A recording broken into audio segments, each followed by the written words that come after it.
জুবিনের রহস্যজনক মৃত্যুর ঘটনার তদন্তের বিগ আপডেট। তদন্তে নেমে একের পর এক পদক্ষেপ গ্রহণ করছে সিআইডি। এখনো এসআইটির হাতে নাগালের বাইরে বিতর্কের কেন্দ্রবিন্দুতে থাকা শ্যামকানু মহন্ত এবং সিদ্ধার্থ শর্মা। শ্যামকানু মহন্ত এবং সিদ্ধার্থ শর্মার বিরুদ্ধে নির্দেশিকা জারি। আগামী 10 দিনের ভিতরে সিআইডি কার্যালয়ে উপস্থিত হওয়ার কড়া নির্দেশ। সিঙ্গাপুরে থাকা 11 জন অসমীয়া প্রবাসীকে সিআইডি কার্যালয়ে উপস্থিত হওয়ার নির্দেশ। যথাসময়ের মধ্যে সিআইডি কার্যালয়ে উপস্থিত না হলে জারি করা হবে লুকআউট নোটিশ। ঘটনার পুঙ্খানুপুঙ্খ তদন্ত শুরু করেছে এসআইটিও। সংগ্রহ করা হচ্ছে বিভিন্ন তথ্য।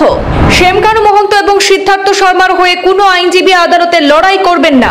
শ্যামকানু ও সিদ্ধার্থকে নিয়ে বড় সিদ্ধান্ত গ্রহণ করলো সারা আসাম উকিল সংস্থা।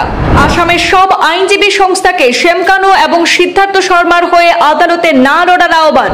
সামাজিক দায়বদ্ধতা এবং সুস্থ পরিবেশের দিকে লক্ষ্য রেখে এই সিদ্ধান্ত গ্রহণ করা হয়েছে।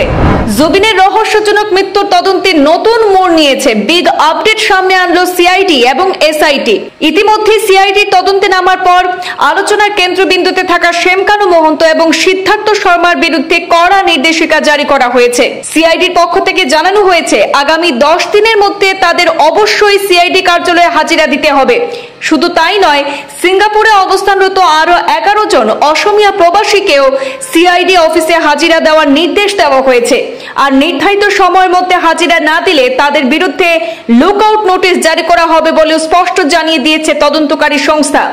এদিকে ঘটনার পুঙ্খানুপুঙ্খ তদন্ত শুরু করেছে এসআইটিও। তারা ইতিমধ্যে বিভিন্ন গুরুত্বপূর্ণ তথ্য সংগ্রহ করছে।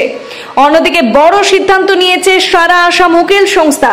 সামাজিক দায়বদ্ধতা এবং সুস্থ পরিবেশের কথা মাথায় রেখে তারা ঘোষণা করেছে যে শ্যামকানু মহন্ত এবং সিদ্ধার্থ শর্মার হয়ে কোনো আইনজীবী আদালতে লড়াই করবেন না।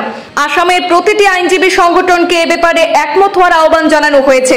এই ধারাবাহিক ঘটনা প্রবাহে রাজ্য জুড়ে আলোড়ন তৈরি হয়েছে। তদন্তের পরবর্তী পদক্ষেপ কি হবে এখন সেদিকেই রয়েছে রাজ্যবাসীর নজর।